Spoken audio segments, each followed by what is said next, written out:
Good morning and welcome. If you just joined us, a very good morning to you. Just after 8 o'clock, it's the weekend, so you're allowed to wake up slowly. It's a moving artist for this morning. We've invited Jonathan Andrews, who's not only known as a versatile photographer, but also a cinematographer based in Johannesburg. He has a school of photography too, established in 2008 after receiving, as I understand, an invitation from the Department of the University of South Africa to compile a course in digital photography.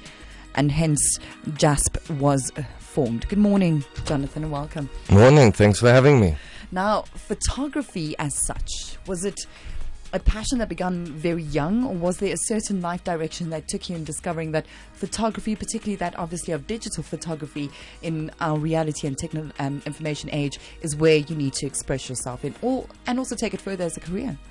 There was a moment, defining moment as they call it, a few years ago. Okay. But essentially it's something that started in 2006 professionally, but going back to about 1996 with the first image that I took at the Acropolis in Athens. Okay. And it captivated me to be able to capture a moment, a personal moment, but also something as powerful as that. Started many things.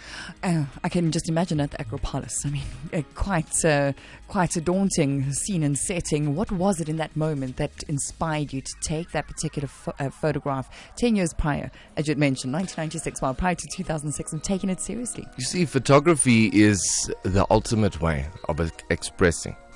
And because you are able to express so accurately, capturing a moment of freedom for me was very important, and that's what the Acropolis that time represented. Okay, a moment of freedom as such. And with that photograph, with that defining point, what did you do with that photograph, or what did you do from that moment on in the journey of 10 years later taking photography as a profession? Well, the first thing, I blew it up and I made a A2, framed it. And that must be quite not as efficient as right now. In 1996, there has been a lot of blowing up and of manipulation and costly as such. Well, look, it's something. Photography is an art that develops. Yes, you need the technical information and background and principles and have to understand light, but that's actually the first step only. Then it becomes in a way an inward journey, and perhaps I should add to that, it's good to travel as well, because you have to go and show the world. You have to show people the world through your eyes, basically. And it didn't just ignite and go somewhere straight away. It took a very long time. And the moment that I was able to literally say to myself, this happened at the end of 2005, that for the rest of my life, I want to do only what I love. That's when it really began. Significantly so, because it is when we focus on what we love as a passion, it becomes, but really focus on and realize that can be part of our career and our path. It becomes that. But that seems very shortly after you studied photography. As I understand it, when you say you started taking it seriously in 2005, 2006, you had trained in photography principally before that? Well, that's very interesting. Having worked with the medium since 1996, I developed myself, and to a great extent, I became self-schooled type of photographer. Awesome. When I started getting involved in other things, perhaps we'll touch on it now. I worked with some people, established photographers, and especially the late cinematographer Simon Faulkner, who actually in a very great way was a huge inspiration, and that made me see photography in a different light, and I began informally delving deeper and deeper into it. I must have read about, I counted at one point, probably about 100,000 pages on photographic principles and disciplines, etc. The most important objective, let's say, was to develop our own unique virgin style. That is what I've been developing since 2006. And quite a daunting task as such, because like you say, over 100,000 counted pages of information you've read, and to you would say you get lost in that space of trying to technically understand, trying to move into a space of creating and developing yourself more, how do you bring it back to the self-realization of that is what I see through my eye, irrespective of the technicalities, and what is it that you see through your eye? How do you decide to capture that moment, and does it change? We've previously on the show spoken to an international photojournalist who's covered extensive areas of war-torn countries, and over there, would it be different to separate your self-emotion from what you've captured in that photograph? Well, look, you take me back to a very intense and interesting moment I had in Palestine in the West Bank about 2 years ago. I was a guest of Fatah, and they took me to one of the refugee camps close to Ramallah in the West Bank. Right. And together with a local journalist and a director of Fatah, I was escorted through this refugee camp to see what the situation was like. All of a sudden, mid taking pictures and running some video on the place, a little boy, probably 9 years old, walked up to me and pulled out a gun. And I don't know, the first instinct I had was I shot it. I took 6 pictures of him pulling this gun on me. And it makes you wonder, why? What? You face things like that, and what does it give you? And why do you even capture those moments? It's adventure, but it's challenge. And marrying those moments with the challenge of capturing them in a split second. Those people who know about photography, I love to shoot in the manual mode mostly, so it's not just point and shoot. I combine it with this art form too, of interpreting and expressing light. I think what you've shared with us is so important.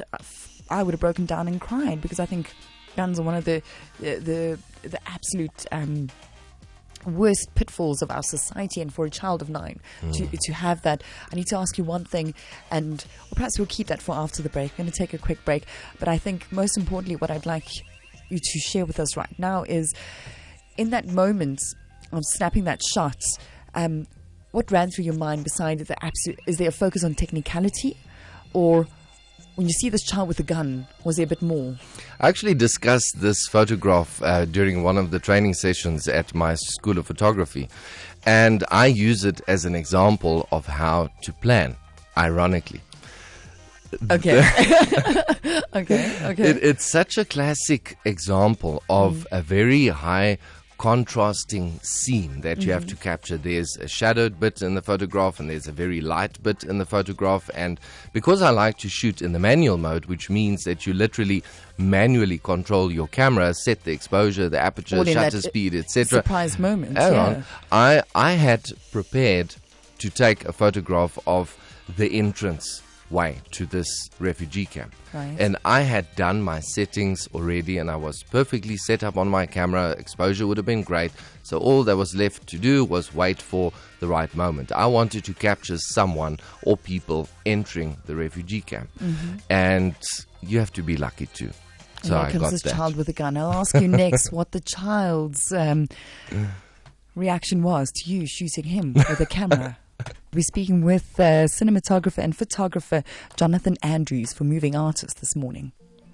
And talking about moving photography as such, we go back to the moment, Jonathan, when you said the young child in the West Bank, Palestine, had come in and, shown you a gun or pointed a gun at you, obviously in play style, or it was all part of that. What was the child's reaction as you started shooting this child with your camera?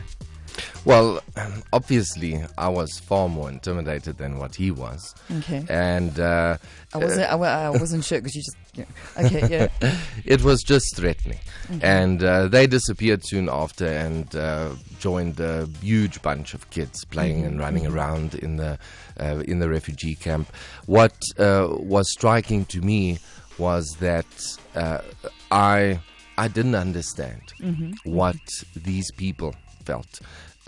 Obviously, going to the place where they live, taking pictures away somewhere that they don't know, they felt invaded in that way. And sometimes, talking of this incredible art form, there is that sort of invasion that occurs, and the sensitivity surrounding where you need to go to capture these moments. I just think of Animals in the Zoo, right? Looking at all the humans, looking back at them, and reversing that concept. So talking into the areas you've been, the West Bank, Palestine, Israel, Jordan, Egypt, and Uganda.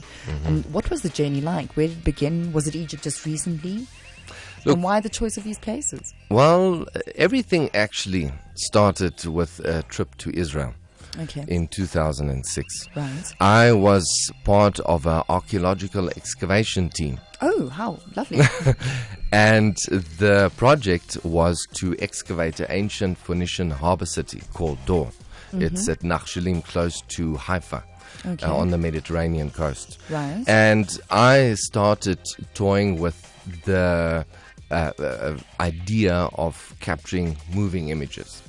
Together with my stills photography, of course, moving images. I like that, moving fossils. They're moving images referring to the cinematographic side of things. I'm glad you brought it into perspective. And I shot and produced a first small short documentary in Israel about this archaeological excavation at Dor. And that led to a very interesting moment, actually. The other night at Toastmasters, I made a speech about this. Okay. I felt that I had quite a dull and boring life that I led. And I needed to do something different. Okay. And I realized that the solution was in my hand, my finger. Right. And one day, not too long ago, I literally tapped my finger on one place on a map. I closed my eyes and I put my finger down on the map. Okay. And I promised myself that where my finger comes down, there I'm going to go.